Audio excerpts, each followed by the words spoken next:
Hello friends, welcome to काम classes. आज हम लोग पॉलिटी के कुछ इंपॉर्टेंट क्वेश्चन के बारे में डिस्कस करेंगे, लेकिन उसके पहले जो लोग चैनल पर नए हैं चैनल को सब्सक्राइब करना ना भूलें। तो चलिए स्टार्ट करते हैं आज की क्लास। प्रश्न संख्या 1 से, निम्नलिखित में से कौन सा विषय संघ सूची के अंतर्गत आता है? ऑप्शन 1 बाजार और मेले, ऑप्शन 2 पुलिस, ऑप्शन 3 भारत की रक्षा, ऑप्शन 4 शिक्षा। बताइए।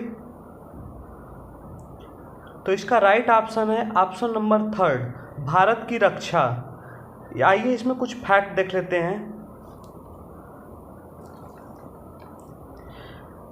संघ सूची, समवर्ती सूची और राज्य सूची। संघ सूची में जो है संसद कानून बनाती है और राज्य सूची में जो है राज्य सरकार कानून बनाती है, और समवर्ती सूची में केंद्र सरकार और राज्य सरकार दोनों मिलकर कानून बनाती हैं। संघ सूची में वर्तमान में 98 विषय हैं, पहले 97 विषय थे। और राज्य सूची में पहले जो थे 66 विषय थे, अब 61 विषय हैं। यहाँ पे 62 विषय दिया है, लेकिन कहीं कहीं 61 विषय भी मिल जाता है। और समवर्ती सूची में वर्तमान में 52 विषय हैं, पहले 47 विषय थे। इनके सारे विषय आप लोग अच्छे से देख लीजिएगा, यहाँ से क्वेश्चन बनते हैं। चलते हैं आगे। तेलंगाना राज्य के गठन की प्रक्रिया की घोषणा भारत सरकार के गृह मंत्री द्वारा श्री चिदम्बरम ने कब की थी? 9 दिसंबर 2009 को, 9 दिसंबर 2010 को, 9 दिसंबर 2011 को या 9 दिसंबर 2012 को? इसका राइट ऑप्शन है ऑप्शन नंबर 1 9 दिसंबर 2009 को। चलते हैं अगले प्रश्न की ओर। भारत में नागरिकता अधिनियम कब पारित किया गया? ऑप्शन 1 1955, ऑप्शन 2 1962, ऑप्शन 3 1967 या ऑप्शन 4 1958। बताइए। इसका राइट ऑप्शन है ऑप्शन नंबर 1 1955। चलते हैं अगले प्रश्न की ओर। निम्नलिखित में से कौन सा मौलिक अधिकार नागरिकों को उनके द्वारा मूल अधिकारों का उल्लंघन किए जाने पर न्यायालय जाने की अनुमति देता है? ऑप्शन 1 समानता का अधिकार, ऑप्शन 2 स्वतंत्रता का अधिकार, ऑप्शन 3 शोषण के विरुद्ध अधिकार या ऑप्शन 4 संवैधानिक उपचारों का अधिकार। तो इसका राइट ऑप्शन है ऑप्शन नंबर 4 संवैधानिक उपचारों का अधिकार। आइए इसमें कुछ फैक्ट देख लेते हैं इंपॉर्टेंट। मूल अधिकार जो है भाग 3 में है और 12 से 35 अनुच्छेद में इसका वर्णन किया गया है। 14 से 18 में समानता का अधिकार है, 19 से 22 में स्वतंत्रता का अधिकार है, 23 व 24 में शोषण के विरुद्ध अधिकार है, और 25 से 28 में धार्मिक स्वतंत्रता का अधिकार है, 19 और 30 में शिक्षा एवं संस्कृति का अधिकार है, और 32 में संवैधानिक उपचारों का अधिकार है। डॉक्टर भीमराव अम्बेडकर ने अनुच्छेद 32 को संविधान की आत्मा कहे थे। और संपत्ति के अधिकार को 44वें संविधान संशोधन 1978 में हटा दिया गया और इसे कानूनी अधिकार बना दिया गया। ठीक है, यहाँ से क्वेश्चन अक्सर बनते हैं, तो आप लोग इसे अच्छे से देख लीजिएगा। चलते हैं आगे अगले प्रश्न की ओर। इसके सारे अनुच्छेद आप लोग अच्छे से देख लेना, यहाँ से क्वेश्चन बनते हैं, और भाग पूरे याद करते रहना, क्योंकि भाग से भी क्वेश्चन अक्सर बनते हैं। चलते हैं आगे प्रश्न संख्या 5 पर। मौलिक कर्तव्यों को किस साल में संविधान में शामिल किया गया? ऑप्शन 1 1975, ऑप्शन 2 1976, ऑप्शन 3 1977 या ऑप्शन 4 1979।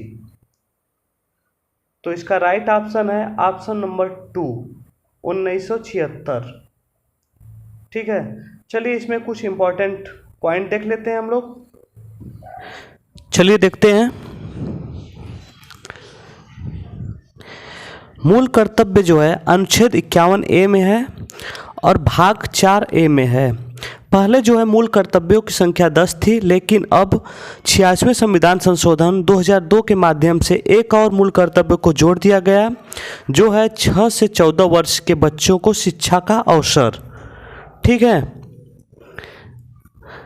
चलते हैं अगले प्रश्न की ओर। चलिए देखते हैं अगला प्रश्न। भारत के राष्ट्रपति के महाभियोग की प्रक्रिया है न्यायिक प्रक्रिया, अर्ध न्यायिक प्रक्रिया, विधायी प्रक्रिया या कार्यकारी प्रक्रिया? क्या है बताइए। तो इसका राइट ऑप्शन है ऑप्शन नंबर 2, अर्ध न्यायिक प्रक्रिया।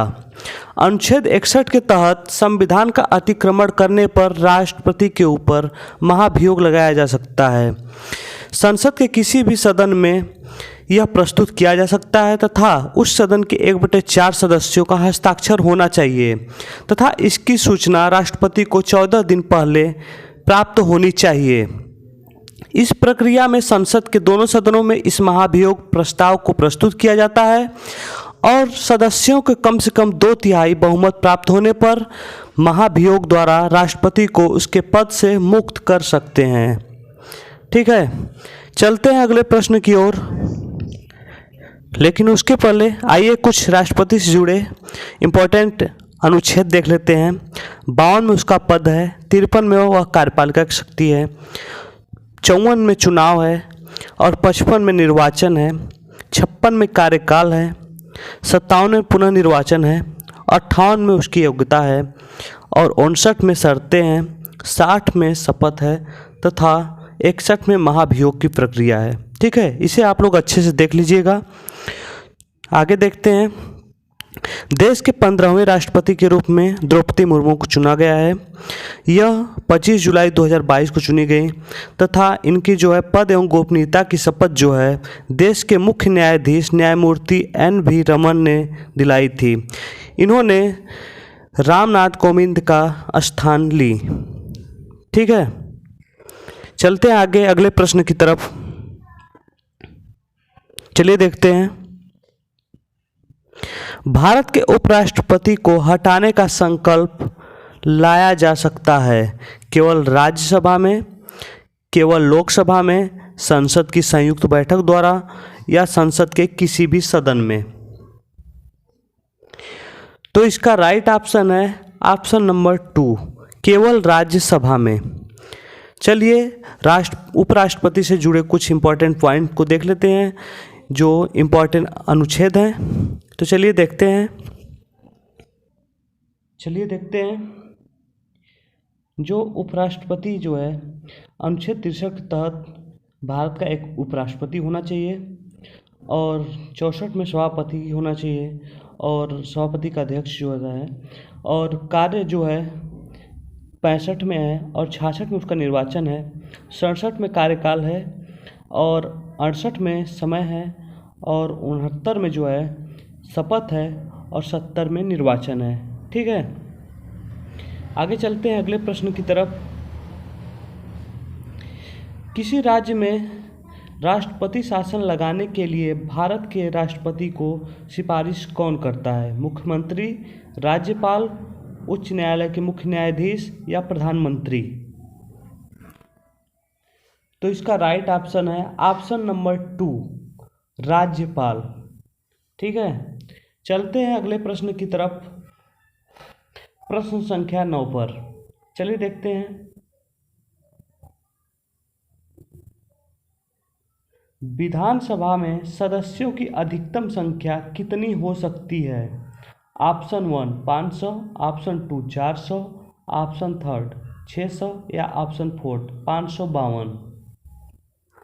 तो इसका राइट ऑप्शन है ऑप्शन नंबर 1 500।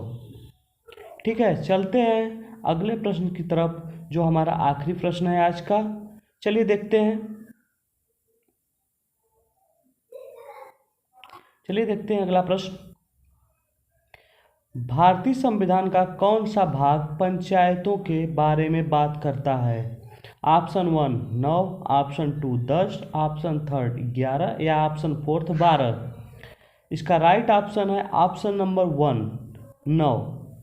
यह अनुच्छेद 243 से 243 ड़ तक या 243 ए से 243 ओ तक इसका वर्णन किया गया है पंचायती राज व्यवस्था का और यह अनुसूची 11 में इसका वर्णन है। तो आज की क्लास यहीं पे समाप्त होती है। आज की क्लास कैसी लगी? अगर अच्छी लगी तो इसे लाइक, शेयर और सब्सक्राइब जरूर करें। अगर कोई डाउट हो तो कमेंट बॉक्स में ज़रूर लिखें। Thank you class.